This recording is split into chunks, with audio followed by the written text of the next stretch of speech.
Hi everyone. I've just finished reading Bill Evans' How My Heart Sings by Peter Pettinger. I didn't really think of the name of the author of this book while I was reading it.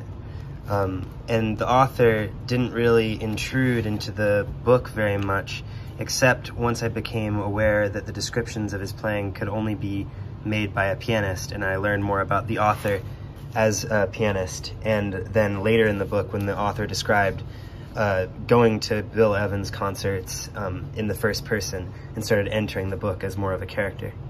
I guess I was really happy that Jackie Byard was mentioned on page 169. I really recommend this book because it gives you a lot of different ways to talk about piano playing and jazz playing. It's an index to like so many recorded pieces of music by Bill Evans and others. There's a big discography in the back of the book that gives you a lot of things to go on and listen to and stream or look up on YouTube, and a lot of the concerts that are referred to in the book as it proceeds chronologically can be found on YouTube. So it's really just a really good tour through the artifacts that we have of this musician's life and other musicians' lives, in addition to being a compelling chronicle of Bill Evans' actual life. Like, it feels like the book is kind of divided into three parts in my head. I mean, and I read them kind of in chunks and then took breaks and came back to the book. I've actually been reading this book for like a couple of months, but maybe even a little longer than that, you know, taking breaks. The first part of the book felt like it was about his formation in Louisiana and in New York City, and his work with Miles Davis and everybody, which was really exciting because a bunch of musicians were mentioned who were musicians I was already interested in. And then there's kind of this middle third, which is about trios. It's like a heroine and a couple of trios. It's about heroine and a couple of trios, kind of, but mostly about the couple of trios, like the one with Paul Motian and Scott LaFaro, and then the one with Eddie Gomez. Those two kind of make up like a middle third, I think. And then there's kind of this last portion, which I really enjoyed, which is about his work in the 70s when he was embracing the electric piano and doing sequels to earlier records and basically continuing to construct a discography that would have a nice kind of varied quality to it. Some of the stories in here are just like almost insufferably tragic. Like the story of Elaine, with whom he was really close, and the story of his brother. And there are a couple other things in there that are extremely tragic, like Scott LaFaro. But the book focuses on the bass players and drummers and pianists that are mentioned, and the collaborators, and it focuses very specifically on what each individual concert and an album is like, so that no tragedy, however bad it is, upstages the real content of the book, which I think is worthwhile, whether you play music or just are interested in a good story. Of course, this skews more musical and music theory-y because of how it comes from a pianist. It does contain a couple of transcriptions. This is one from the very end, part of a Paul Simon song that he would play a lot in those last years. Here's an example of the kind of music writing that happens in here. One manifestation was the recapturing of a sense of the unexpected in his timing, but with a new precision and a confident edge. Left-hand displacements being placed against the beat with an outright intent that shocks us into acceptance, part of an accelerating trend toward the communicative point.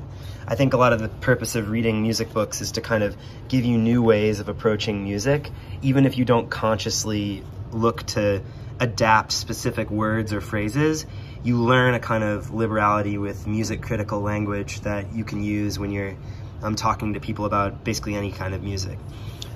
Gary Peacock is mentioned as someone who influences Evans's treatment of the duo setting, and I really loved the appreciation with which the author talked about the duos with Jim Hall. I liked the inclusion of photographs.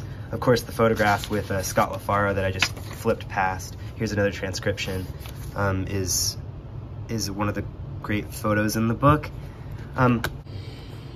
Yeah, so just a really exciting book to read from a musician's standpoint, and quite an emotional book because it takes a good you know, kind of panoramic look at this artist who suffered and felt deeply, and put it in the music and everything.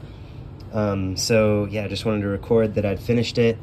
I don't really know how many more finished thoughts I have about the book. Let me think for a second. The character of Helen Keane as Bill Evans' manager is a really compelling character, and her work is appreciated, and they go into it in detail. All of the production she did, all the album production for all the various labels. There are statements about how Bill Evans wouldn't have lived for 6 months past 1962 if it weren't for Helen Keane. And so, I mean, she's one of the big characters in the book. I think Eddie Gomez is another big character in the book. Miles Davis is kind of a minor character. A major, of course, in the first third. Really, the book also becomes kind of a story about bass players, actually. It really feels like it's really about the story of kind of the gradual formation of this idea of the Bill Evans trio, and then the evolution of that, and the kind of the transfiguration of it whenever a bass player would depart for whatever reason, whether starting a family or from tragedy or from actual dissatisfaction with the breadth of music that is in the Bill Evans trio repertoire. Like whenever a bassist would leave, a new one would be found, and the story of finding that new bassist and a little bit of biography about that bassist and a little bit of what they would do is provided. And I think that provides a nice kind of, it's hard to call that even a subplot of the book. A lot of the times it just kind of feels like the plot. It feels like Bill Evans trying to sustain these flights of fancy by hitching rides on these vehicles of improvisatory genius, who are these bassists such as Chuck Israels and Peacock, and of course Eddie Gomez, and then later Mark Johnson. Like, and I know I'm gonna forget all these names later, you know, but that's why we have the book. You know, like I'm glad to have the book. I had to do a little repair job there on the corner. You can see I did it with some packing tape. I like to use packing tape these days just because it's pretty durable. But glad to have the book because I'll be able to reference the albums that they mention, and I'll be able to remember the names of these bassists. But yeah, really cool. And it was always kind of, it would give you your heart a little flutter whenever a jazz musician that you particularly like Charlie Hayden or something would get mentioned. And yeah, or whenever they would play with Elvin Jones or something. So very exciting book. It was a really, I think a really enriching read. It was kind of emotional. It gave me a feeling of kind of Studio Ghibli-ish majesty, kind of like, you know, kind of appropriately, because a lot of the times when I was listening to Bill Evans' music while reading, which is really easy because it'll just announce what album it's going to talk about and then talk about it for a while. When I'll be listening to it, I would think, wow, this really does feel like, you know, like Japanese animated movie music that's inspired by Bill Evans. And a lot of the kind of the grandness and the fantasy of those films that are scored to music like that kind of, you know, entered the book. And I came to see Evans's, you know, his life in this way, the trips to Europe and the trips to Tokyo and so forth.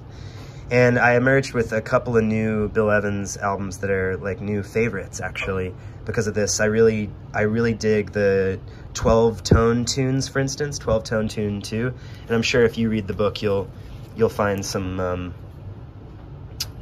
new favorites as well. But that's all I'll say about this book. Bill Evans, How My Heart Sings, Peter Pettinger. Well-written book I can recommend. Although I am biased because I like Bill Evans and have for a while, ever since I discovered Waltz for Debbie in like 2012. Everybody have a good day, happy reading, happy, you know, book acquiring or discussing, and happy, you know, happy walks.